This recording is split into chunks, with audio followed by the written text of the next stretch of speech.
ahora quiero chalés. No quiero que me llores después. Es la gentrificación, ya pasó el lavapiés. Tengo un secreto que quiero contarte. El cambio está dentro de ti, no yéndote a otra parte. Robé tu número, intenté llamarte. A mí me gusta ser directo, no me gusta usarte. Tengo un deal casi cerrado, ya pasé el preacuerdo. Dice conocerme bien, pero yo no me acuerdo. Quiero un Rolex 36 en mi brazo izquierdo. Pa' vivir de esta manera hacen falta 3 sueldos. No busco causarte envidia, que Dios no lo quiera. Y si yo lo puedo hacer, lo puede hacer cualquiera. Pero no son 4 días, jefe, quien te diera. Me pasó una foto suya para que la viera. Esa mierda me motiva, creo que tiene novio. A mí eso no me preocupa, no es mi territorio.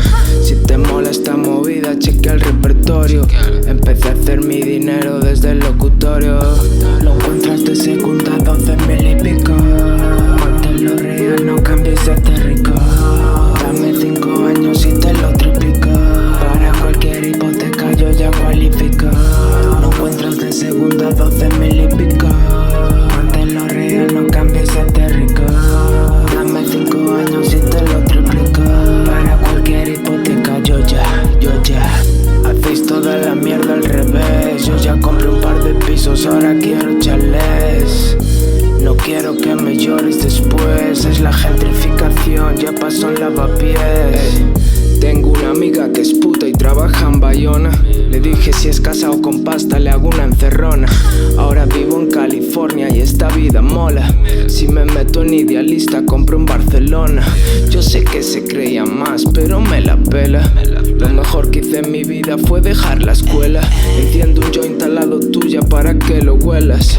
Puedes intentar jugármela pero no cuela. Me dice Mima, meo, lo tuyo es otra cosa. Nunca conocí un rapero que hablase de bolsa o de pagar facturas pronto y todo lo demás.